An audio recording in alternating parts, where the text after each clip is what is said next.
Hello everyone, it's match number 41 in the Indian Premier League. Chennai Super Kings were handed its first 10-wicket thrashing in the of the Indian Premier League, and that too at the hands of its arch rival Mumbai Indians.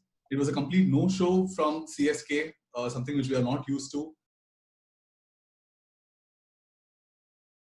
Well, there was just one team that had all the hits going for itself, Mumbai Indians, right? And the hit for me would be promoting Ishan Kishan up the order. He opened in the absence of Rohit Sharma, and what a knock that was. We all know Ishan Kishan is a mighty talented batsman. He's shown that in this IPL as well. But to open the innings, albeit chasing a very small total against a listless team like Chennai this season. He showed great maturity. Often we have seen that against teams that have good spinners like Chennai have. Chasing scores around the range of 120, 140 has proved to be a challenge. But Ishan Kishan in the company of Deacock made sure that Mumbai romped home with 10 wickets. And look at that! Look at what that win has done to their net run rate. It's zoomed past one. They are number one in the points table, and right now it's just a battle between Mumbai and DC to see who finishes number one and number two. What about you? Who was your hit? I think it's an obvious candidate, like the man who had a huge say in having a one-sided contest today. So Trent Bolt. To put this into perspective, the last game, Bolt had an off day, 4 overs, 48 runs or something against Kings 11 Punjab, the one with the 2 super overs. And to come back in the first 3 overs of the game, he had figures of 5 for 3. And he accounted for Rutraj Gaikwad in the first over. He beautifully set him up with an in-swinger which trapped him LBW. Then he got Jadeja out and also Faf du Plessis, like three key batsmen in the Chennai Super Kings setup. And even in the end, like he did get hit for 3-4s in the final over, but he cleaned up Sam Curran, and it's his best IPL figures as well. So that in it's a lot. And Bolt has been consistently performing with the new ball for Mumbai Indians ever since he joined them, except for last game where he went wicketless. He's been constantly taking wickets in the power play, and Chennai Super Kings had no answer to him in the first 3 overs. So he is my hit of the game. And moving on to the one of many flops from today's game, what is your miss from today's contest?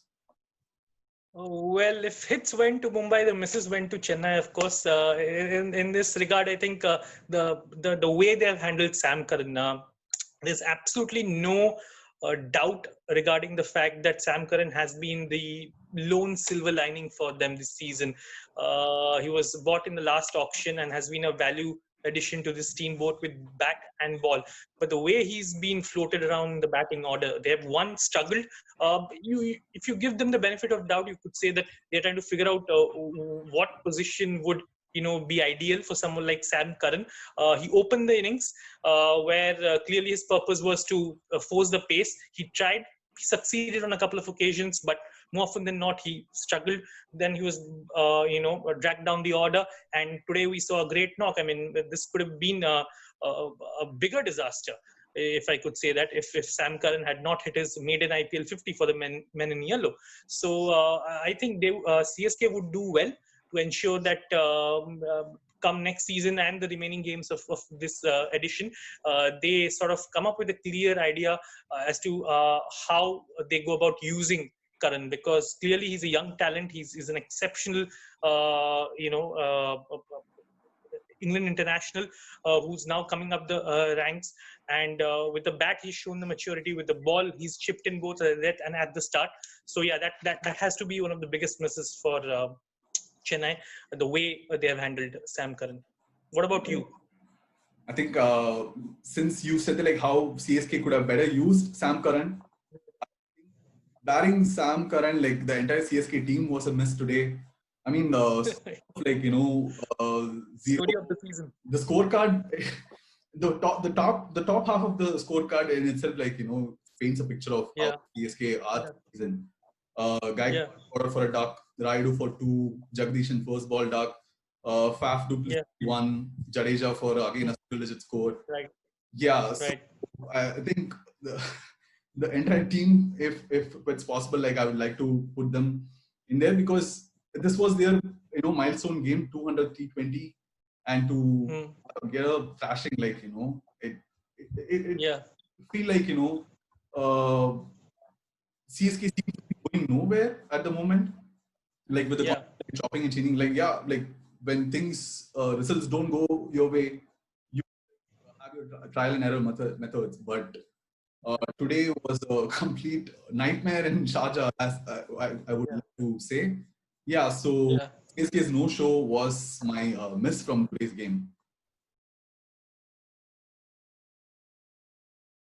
So moving on to double headers, hopefully we'll get a more exciting contest like how we saw from the last weekend. And first of all, we have Delhi Capitals versus Kolkata Knight Riders. Coming from another poor defeat. So, what is the contest within the contest you are looking forward to from this game? Very interestingly, all 4 teams playing tomorrow are locked in a 4-way race for the 4th spot. In terms of exciting cricket, we could be in for plenty of that. But as far as battles within battles go, in the KKR-DC game, one contest that I'm looking forward to is Shikhar Dhawan versus Lockie Ferguson. Ferguson warmed the bench for the first half of the season, but when he was eventually included in the playing 11, he immediately made an impact and has been one of KKR's best bowlers in the 2 games that he has played. So and he will be going up against Shikhar Dhawan, who's in scintillating form. I mean, Delhi was already looking like a very strong contender for the IPL title this season, and if I could say, their chances have increased manifold after Dhawan hit the kind of form that he has. So it'll be interesting to see how that battle plays out. And the next game, of course, we'll see a spirited Kings XI Punjab, who have won 3 back-to-back games, take on Sunrisers Hyderabad. So what's your battle within the battles? I would go with Sunrisers middle overs bowlers versus Kings XI Punjab's brutal hitters in the middle order. Kings XI Punjab, as we all know, they have packed with brutal T20 batsmen in KL Rahul, Mayank, Gale, Nicholas Puran, and Maxwell. And Sunrisers in the middle overs, they have Vijay Shankar, who has come good with the ball in the last 2 games. And Rashid Khan, we all know, how good he is with the ball. Like almost every other match he concedes close to 20 runs. So they have managed to put in the squeeze in the middle overs in the last few games, which has helped him. And I think that would be a battle which both the teams will want to shade in a crucial contest tomorrow. Jason Holder's inclusion in the team has also made a big difference. He took 3 wickets for 33 runs in the last game, and when you add him to the duo of Vijay Shankar and Rashid Khan, they've got a very, very potent attack. And let's not forget T. Natarajan and Sandeep Sharma. Natarajan has been brilliant. So all things said and done, Sunrisers, as you very correctly pointed out, have an excellent bowling attack. So if only their batters can, keep their form together, then we could be in for an exciting clash.